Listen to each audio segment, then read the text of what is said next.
ሰሞኑን ከስር ጠፍታለች ብዬ ነው። ታዲያ አንቺ የምትፈልጊው እሱን አይደል እንዴ? እኔማ የምፈልገው እሱን ነው። ግን ምን ተፈጥሮ ነው ብዬ ነው እንደዚህ በቀላሉ ትርቀሃለች ብዬ አላሰብኩም ነበር። መጨቃጨቅ ሰልችቷት ነው የሚሆነው። በቃ ከዛ ድረስ የመጣችሁ ለዚህ ነው?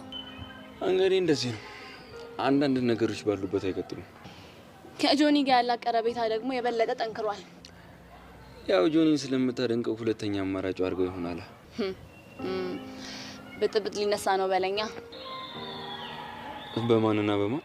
በጆኒና በካሌብ መካከል። ካሌብ እንደዛ እየወደዳት እሷ ጆኒን ከፈለገችው በመሃላቸው ከባድ ብጥብጥ መነሳቱ አይቀርም። እንግዲህ እሱ ከተፈጠረ ሁላችንም እጃችንን አጣጥፈን ማየት ነው። የነካሿ ይባረክ የተባለች ነው የምትመስለው። እሷ በገባችበት ሁሉ ብጥብጥ አይጠፋም። ምን አለ ሰብለም እንድሷ ለቀቅ አድርጋ ሰላማችንን ብናገኝ። እኔን የምታምኚኝ ከሆነ እኮ ሰላም ነው የምትሆኚ።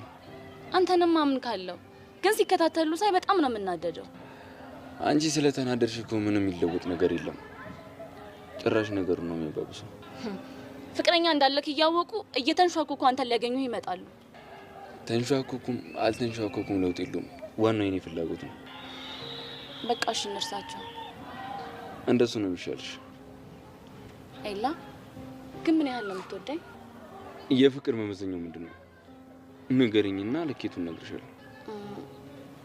መመዘኛ እንኳን የለውም። ታዲያ ካልተመዘነ እኔ በምድር ላቅም ይችላል?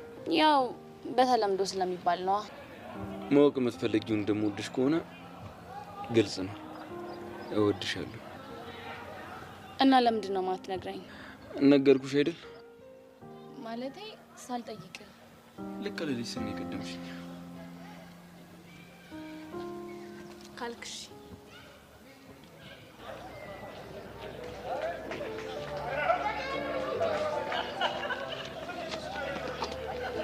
እንዴ ምን ይሆንክ ነው? ምን ሆንኩ? አይ ተናደድኩ መስሎኝ። ቆይ እናንተ ሰዎች ለምን አትሆኑ? ምን አድርገው የምትሉኝ? ምን አደረግን?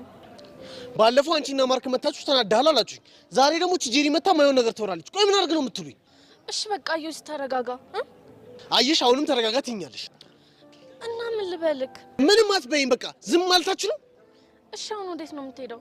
ሰው የሌለበት ማንም መጥቶ ማይጨቀጭቅኝ ማንም ማያገኘኝ ቦታ። እንዴ ትምህርት ቤት ውስጥ እኮ ነው። ሁሉም ቦታ ደግሞ እንደምታዩ ተማሪዎች አሉ። በዛ ላይ ደግሞ ላንተ ብቻህን መሆን በይሳጥሩ አይደለም።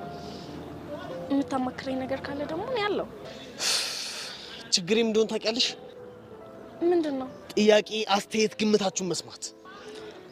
እሺ በቃ ዮሴ እኔ እንደምትፈልገው እንልሃለሁ። ሌላውን መሸሽ ትችላለህ። እኔ ግን አትሸሽ።